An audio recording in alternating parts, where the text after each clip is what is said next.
Virgin. Beauty. Bitch. Podcast. Inspiring women to overcome social stereotypes and share unique life experiences without fear of being defiantly different. Your hosts, Christopher and Heather.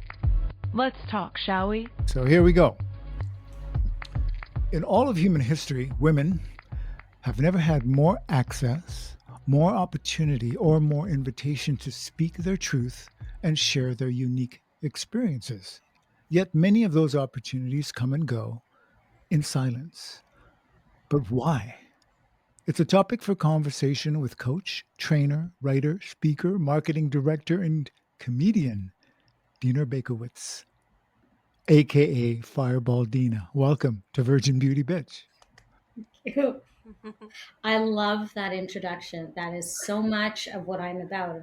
Women in particular, but people in general, speaking their truth and telling our stories. I clipped a quote actually from a recent article you did, and I'm paraphrasing here a bit, but basically the quote reads, "It's so important for women to speak up and show up instead of the message, being, quite frankly, the usual, pale, stale, and male." Now, Heather and I agree, but please, some context to that tantalizing take of yours. Wow. I'm not sure which article I wrote that in. I agree with it. Obviously, I said it. I don't take credit for other people's words. I use a lot of words of my own. I don't know who coined the term pale, stale, and male. I'm involved in so many women's groups, and I truly believe in pay it forward. Each one teach one. We learn and we teach. But women tend to shirk back, to shrink back, to be more afraid to speak up for all the reasons we know of, because it puts us in the hot seat in a bad way, where if you show up, you're at risk of being hurt. If people see you, they can do something to you, they can criticize you, they can knock you down. But I truly believe that whatever fear and insecurity and shame and hesitation and all the things that are going through our heads, we have to show up. We have to speak up and speak out, not just for ourselves, because it is incredibly empowering to push through your fears, but also for others, to lead by example. Because I have learned from women who I've seen, like the first time I heard a woman stand up at an event, and she was talking about banking and finance. And I was in awe, because I didn't know that women could or did talk about money in positions of power in corporate America. And this is 2003. So a long time ago, but not that long ago. It's not that I didn't know it, but I hadn't seen it much and hadn't seen that a lot of women were doing it. So hearing women negotiate and show up and be bold and brassy and brave, I was like, I want to do that. And so there's a recent example where I almost hesitated to speak up because of the room. It didn't feel like the most welcoming room. It didn't feel like there was a place. There wasn't. Nobody said, hey, does anyone have any questions or anything they want to share or say? But I knew it was something I had to say. And I, from the back, like waving frantically, because I'm really, really tiny and I happen to be in the back, even though nobody puts baby in a corner, nobody puts Fireball in a corner. And I said something to that effect of, women need to show up and speak up and make our voices heard. And the message was along those lines. And I didn't know how well it would or wouldn't be received. It wasn't about being received. It was just, I couldn't live with myself that day if I didn't say what was on my mind, because this is what I do. And so many women came up to me afterwards of all ages and said, thank you for saying that. It was encouraging and inspiring. And I also shared the fact that I was like, this might not be the room, because nobody asked me if I wanted to say something. Maybe we need to stop waiting for permission and not wait to be asked, but like, how did we connect, right? I reached out to Sharon in a LinkedIn comment. We met in the comment section of somebody's LinkedIn post. And I said, I would like to talk to you more. I would like to get to know you. You seem like a really interesting person.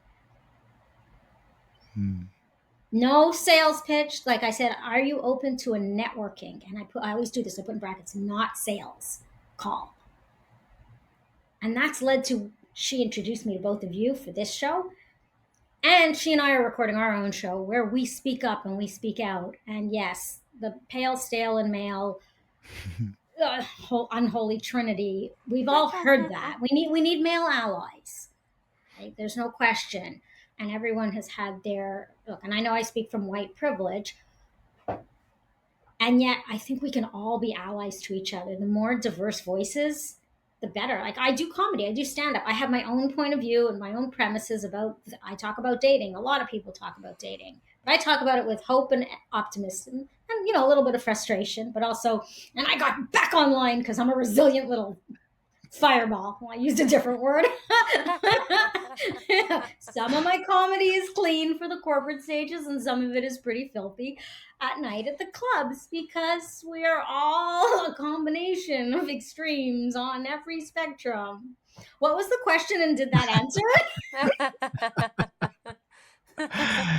You did answer for sure. It's about giving mentorship, and giving examples for women to follow, that they don't feel so isolated or so afraid of taking the stage and stepping into the spotlight. Yeah. It's so important. And whatever anyone's message is, like we all are, I like to say, you are truly unique, just like everybody else. So we all have something about us that's different. We could deliver the same line in different ways. We have the same message, right? Speak up and speak out, but from different lived experiences. And I find a lot of women, and it's because of society and history and just the way we're cultured, to want to do it right. What's everyone else doing? Well, I have never fit in. I have never looked or acted or thought or walked or talked like anybody else. And that was a source of pain and trauma for so much of my life. And when I finally learned to embrace, no, I'm never going to look different. I am who I am. My brain is my brain. My personality is my personality. I can either fight it or work with it. And for me, the idea that we should all have to conform, one size never fits all. So to help women speak their truth and tell their story in their own way and realize that that's okay. And you might not be, I am not, what is it? I am not everybody's cup of tea, but I am somebody's triple shot of Fireball. Again, my expression, I don't steal jokes or lines, but I love that. People send them to me all the time. There's another one that says, you will never be too much for someone who can't get enough of you. Right? So whether you think you're too much or too little or too quiet or too loud or too tall or too short, you are who you are. And your message, your story, your lesson will resonate, will matter, will inspire somebody. Not everybody, but somebody. And that, to me, that's what makes us interesting. God, nobody wants to meet more than one of me. Like, let's be honest, there is only one of each of us. But that's what makes things interesting. It's like eating one food for the rest of your life, every single day, all day. Who would want that? And that's how we learn. I want to learn from people with a different life experience, with different perspective, with different opinions. So, I mean, I just so enjoy what you've said already. And I think, wow, I mean, how that one phrase that you just said, you'll never be too much for someone who can't get enough of you.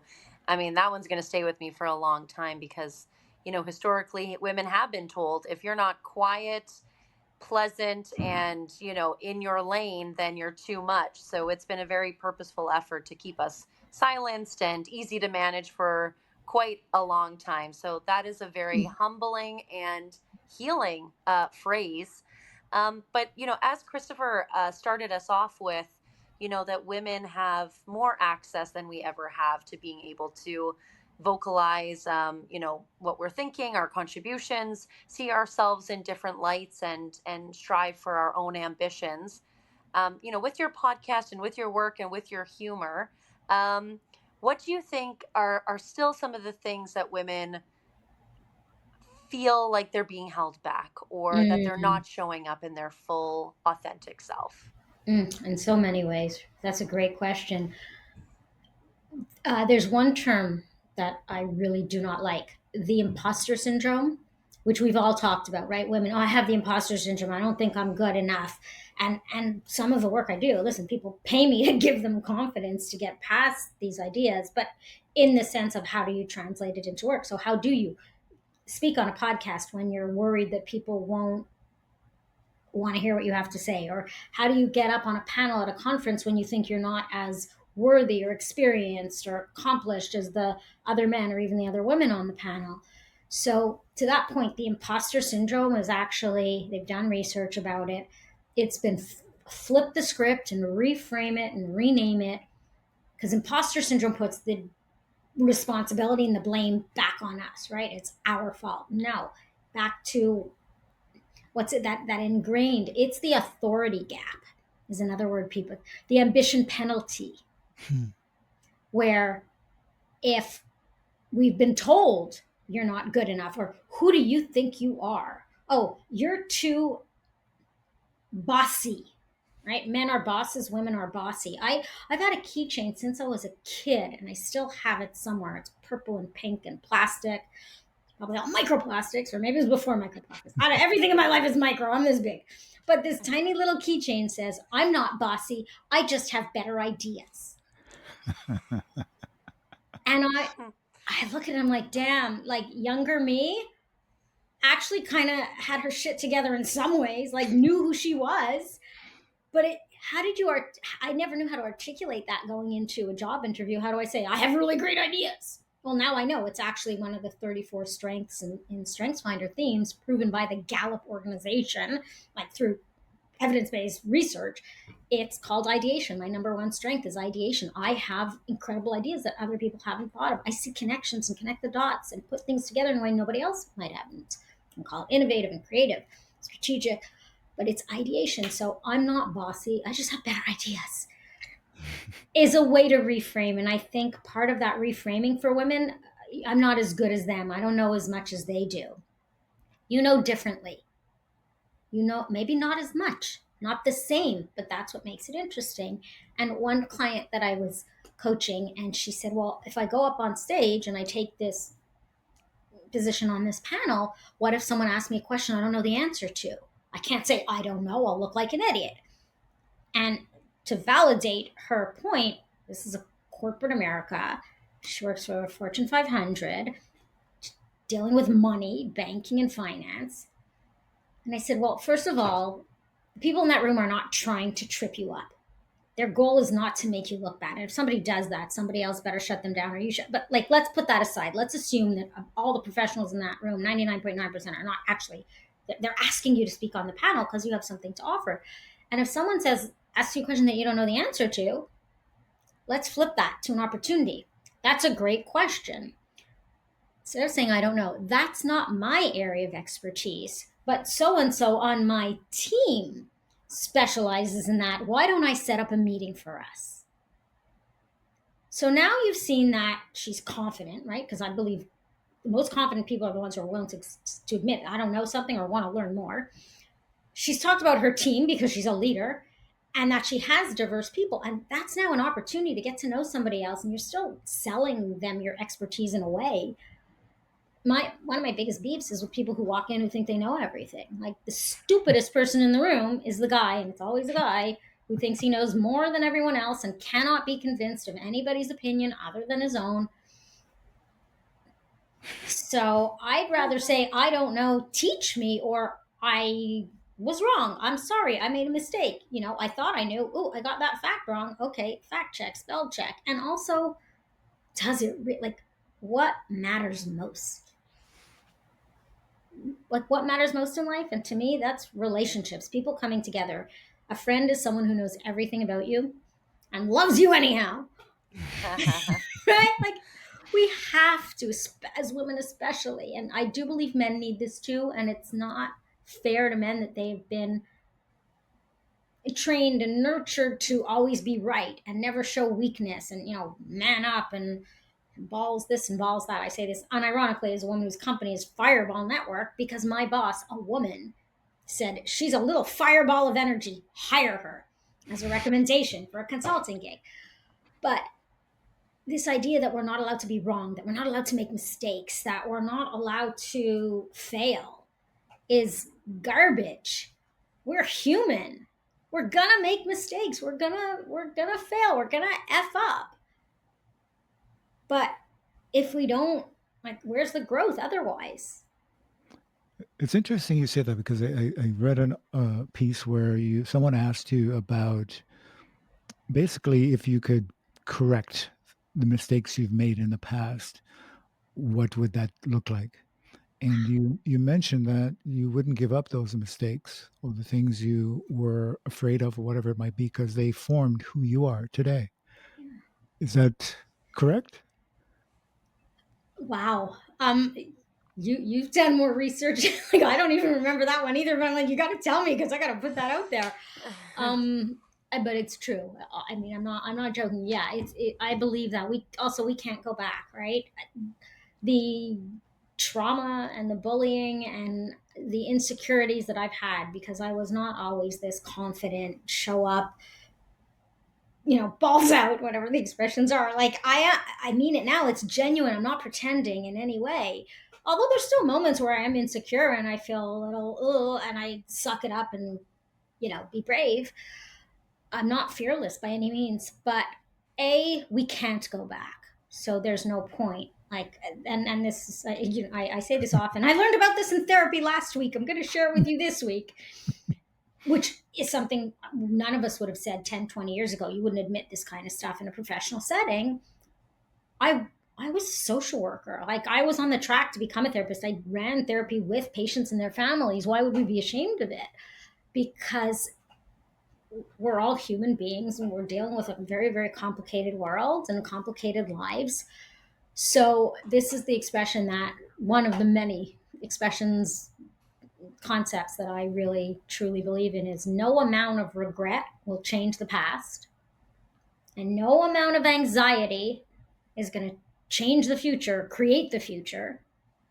We're living in the here and now, right? And so for me, at least, a lot of the mistakes I made was I did the best that I could with what I had in the situation I was in. And I used to say, so it wasn't my best, it was just the best that I could do in that time and place under those circumstances. And somebody who I was very, very close with for many years said, well, if you did the best you could under those circumstances, then that was your best. And that's okay. Like, that really was the best you could do. Don't diminish that. And that also helped me reframe. So, are there some mistakes I would like to change? That if I had a magic wand? Sure. Maybe that outfit was really not a great idea. Wrap dress on Park Avenue on a windy day is just Marilyn Monroe, but without the stylists around her. The dress was cute, but wasn't Marilyn Monroe. Like, ooh, I flashed Park Avenue. But that's probably not a mistake I would ever change because that popped up in my Facebook memories. And I'm like, oh, that was a funny post I wrote about it. Expose yourself. Like, show up and, speak your truth. Like, again, is there a point to that story? I don't know, whatever. But like, I could make one up, women's fashion choices, wrap dresses. I still like wrap dresses, but I just, plan accordingly. Look, are there mistakes? Are there people I've dated or business relationships I've gotten into? Have I let people take advantage of me or take advantage of my innocence or naive or kindness? Was I a people pleaser? Yes, those are all things that I have had to unlearn and relearn. Are there people that didn't do that and we're not to begin with? Great, but it's my truth and it's how I've gotten to where I am now. And if and not just if, but when and how I can help other people, like, that is my story, and that is my transformation. I was like, I used to be like this. I'm still the same person, but I got rid of some of the bad habits. I learned some new ones.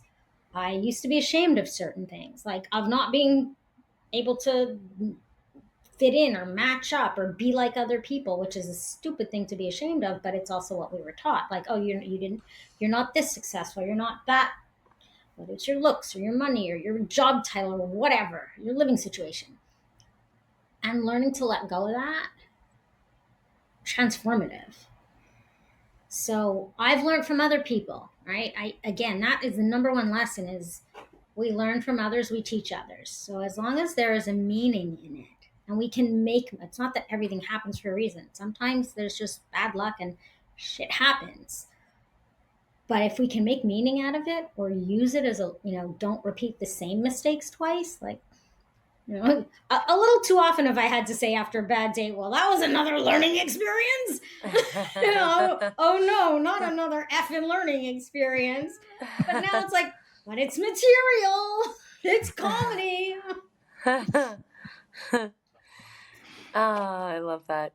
I mean, I think that, I'm just really curious on this question because you have, articulated something that a lot of us feel, which is, that failure is kind of part of the human code and just part of our experience. And also, sometimes we tend to repeat the same learning experiences, shall we say.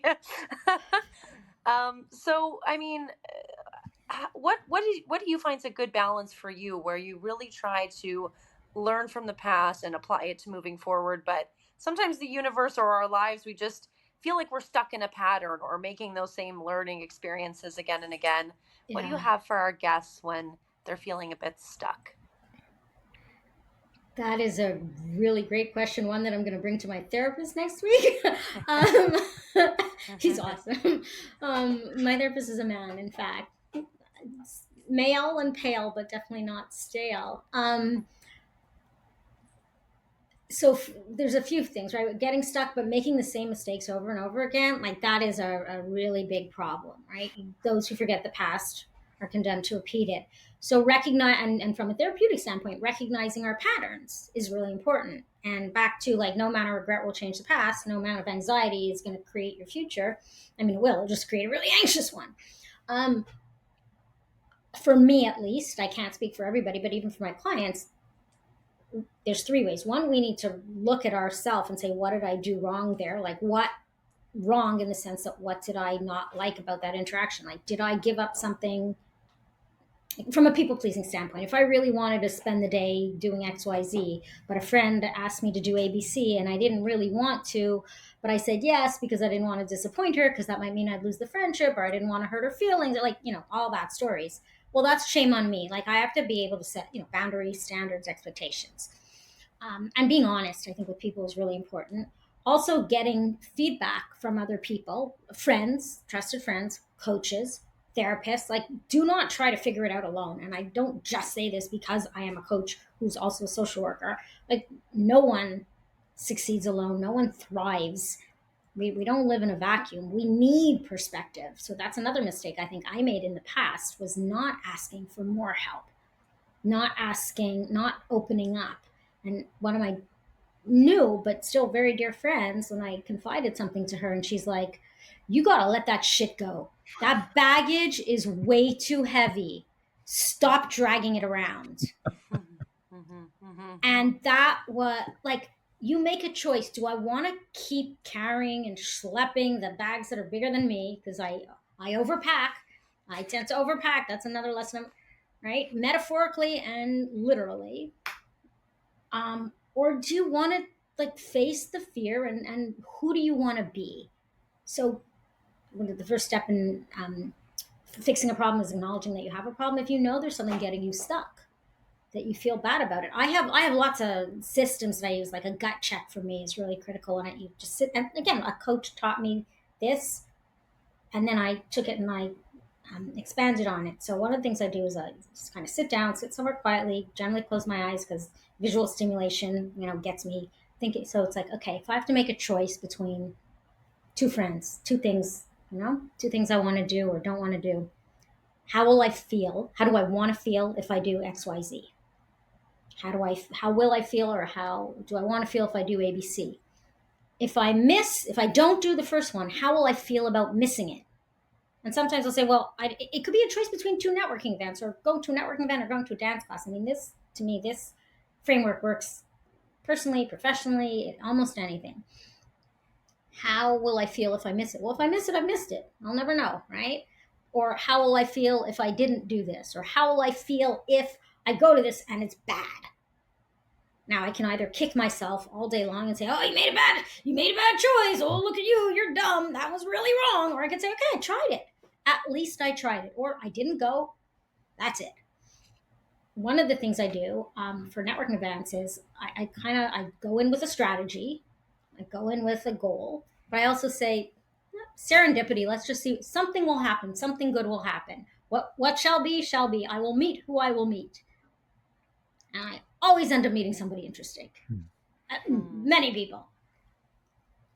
So, figuring out what you're willing is the pain of making the same mistake over and over again, is the pain of living with old habits, of being afraid to speak up at work, of being afraid to chase a client, make a cold call, make a warm introduction, get on a podcast, is the pain and the fear of all that.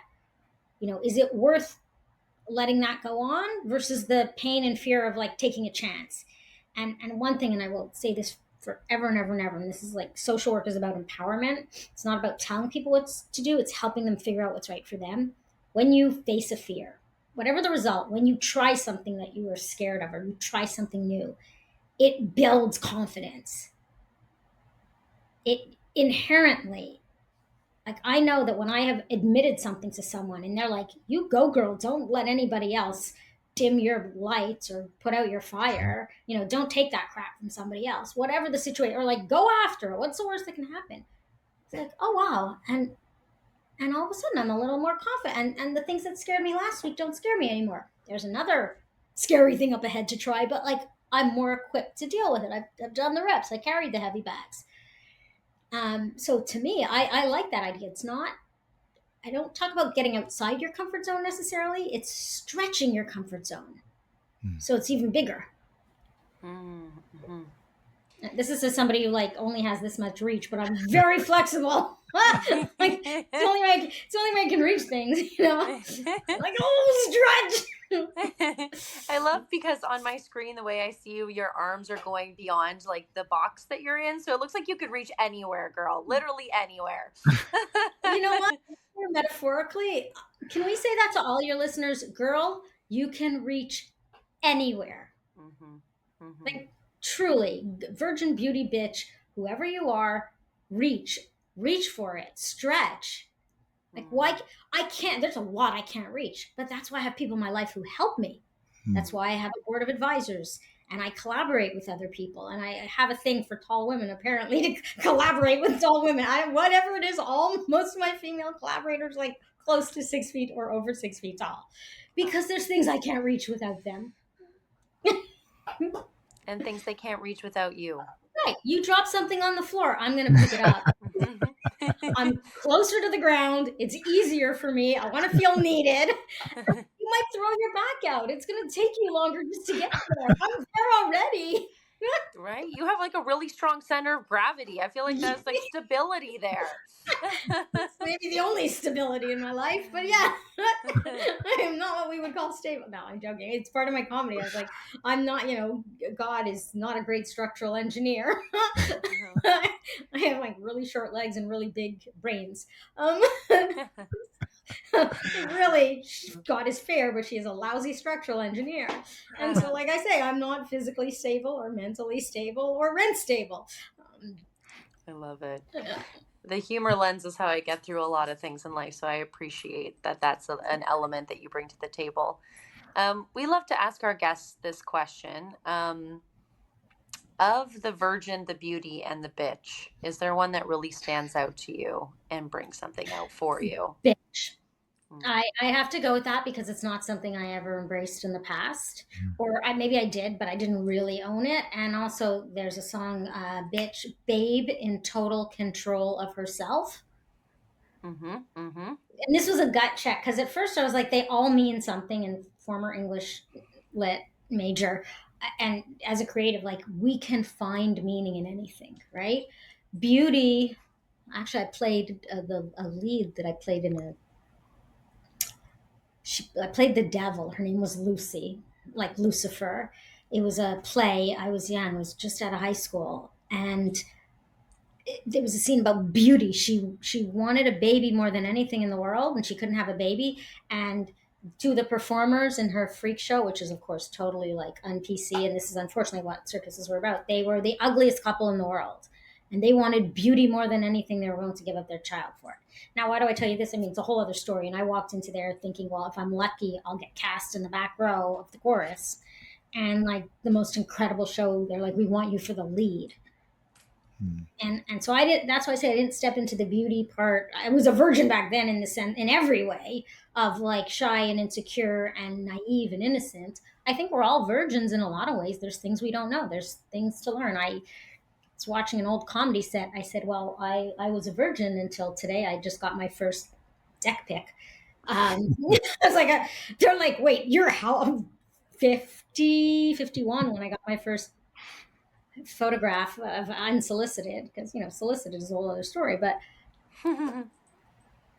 so like we're all virgins in some ways, but that word only applies to women, which is a whole other problem, right? Like people don't ask men, are you not? Do they check? Like beauty is what we've always been judged for, our exterior appearance.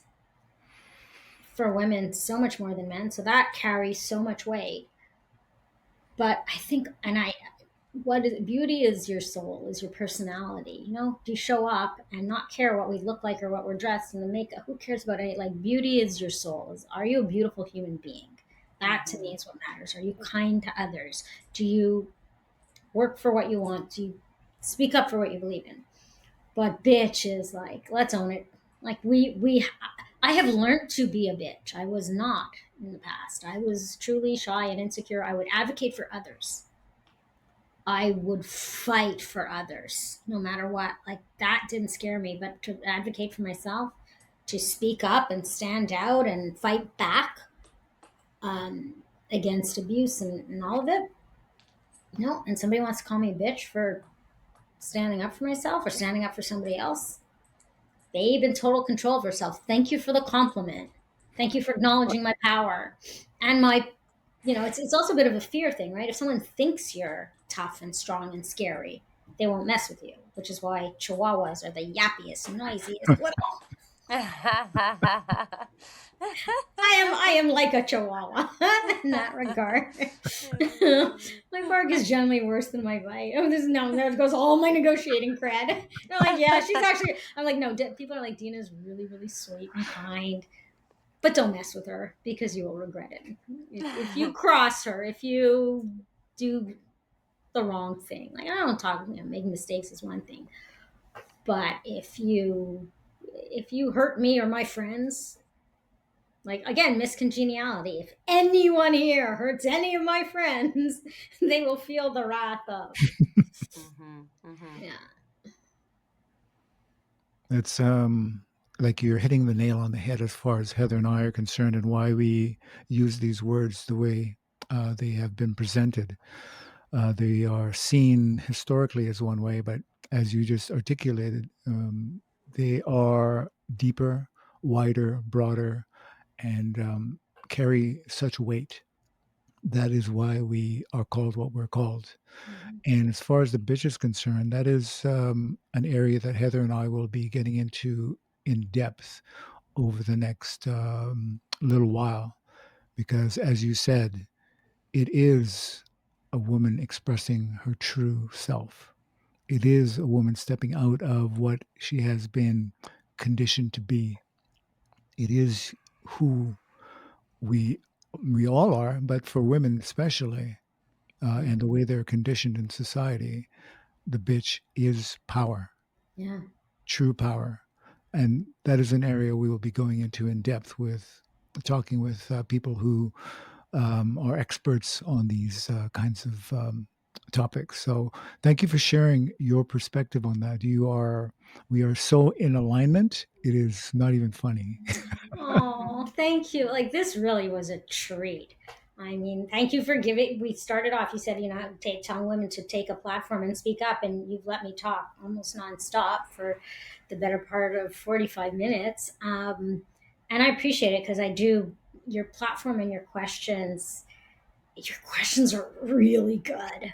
Oh, thank you. Thank you. That means a lot to us. They're deep. They're not the usual. And I purposely didn't prepare for today. I don't script. I think a little bit about maybe what I want to talk about, but because of the way you structured it and positioned it, and you're like, we want it to be organic, we want it to be honest and authentic. I'm like, great, no agenda, other than like just show up, have fun, be myself, knowing what the title was, knowing that the two questions when you said, do you want us to ask you about what being feminine means or beauty bit, and I was like, why not both, because I don't love rules and I don't like playing favorites, right? But like just that gut. And I know there was something I said that I was like, ooh, but I wanted to add a note to that. Like I said something that I think may have come out not exactly the way I meant it. And at this point, I don't remember. It was right before you asked me the one about beauty bitch virgin.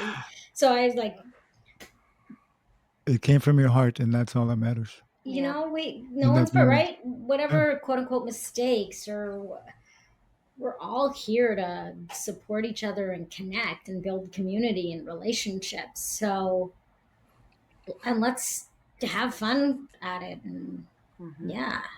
So if I'm hearing you now, and I see the fireball, and I want to get close to that fireball, how do I do that? Well, you're gonna have to hop on a plane because you're on the West Coast, aren't you, Christopher? I'm on the East Coast, but like I'll come out to book me on a show or a podcast or a conference or a panel. I have passport. We'll travel.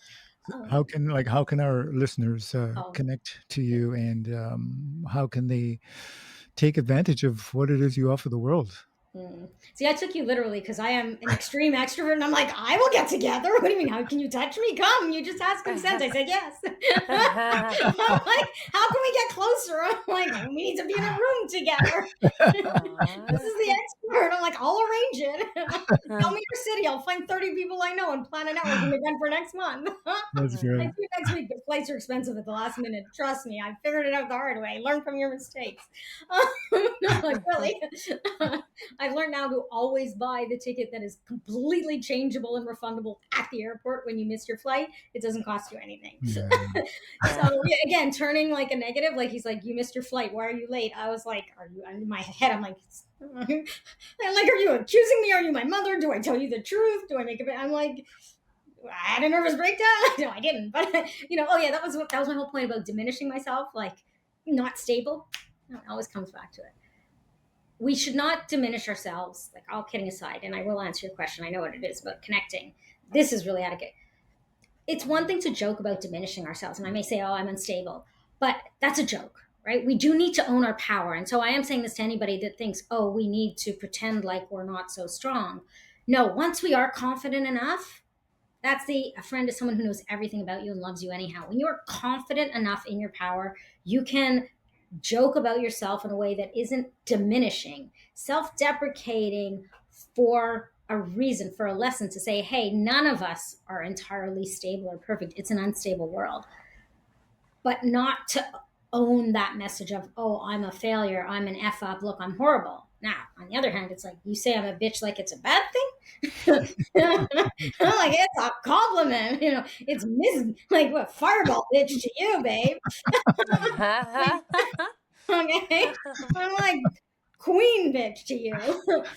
But to get in touch with me, I really do love connecting with people. And truly, I design networking events. I design networking experiences to bring people together. So for all of you who are listening, I take phone calls. I mean, I have a scheduler to set up networking calls and Zoom calls and coffee meetings. It's fireballnetwork.com is our website. I am Fireball Deena on Instagram, Deena Baikowitz on LinkedIn. You can also find me on most of the dating apps. Somebody asked me that once after a con. They're like, where can we find you? I'm like, Bumble, Hinge, Tinder, JJ. She's like, no, social media. I'm like, same thing. I'm on all the dating apps, LinkedIn, New York Stock Exchange. Really, I just like to be on somebody's lineup on, HBO, Netflix, and Apple Plus TV. But right now, find me on all the socials, or most of them, under Fireball Deena, Fireball Network, Deena Baikowitz. And I genuinely mean that. If anybody wants to talk, I truly love connecting with human beings, because I'm in the business and pleasure of relationships. It's all about the sparks and the chemistry that happens when we share our stories and connect. Funny you say that because in reading about you and now meeting you and talking to you, I see the wire that goes between one lamppost to the next and connects through the entire city or the entire world. Basically, you are that wire. You're the electricity that runs through that wire, connecting these points of light. That's how I see who you are. Oh my God, that's beautiful. I love that analogy, Christopher. Electricity and light. Thank you. Our fireball.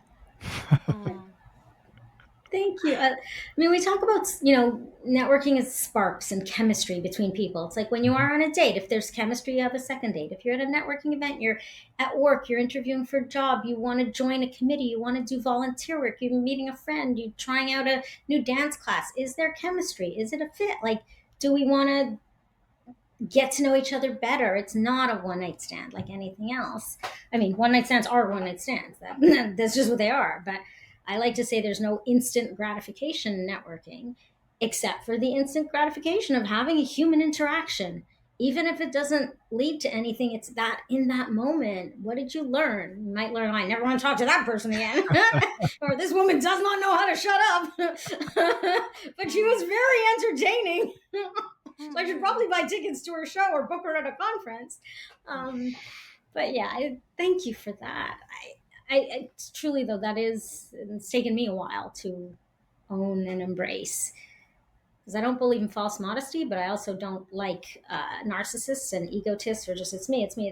And I always say I would always rather share the spotlight than be on stage alone. Mm-hmm. Like, if one light can let me shine a light on what you do. We totally understand that. But thank you so much for taking time to be with us, for being yourself with us, which we appreciate more than you can imagine. Can only be ourselves, right? Who else are we going to be? Maybe that's the thing to embrace to all of your listeners. Just embrace who you are. You can only be yourself. Don't ever try to be somebody else unless you're acting in a role. But in real life, like, show up as you. You are enough. You are not too much. You are not enough. You are just who you are, and that's what we're working with. Beautiful. And yes, on that note, you have been listening to The Virgin, the Beauty, and the bitch. The fiery bitch. Yes. Find us, like us, share us, and bring your friends. Come on back.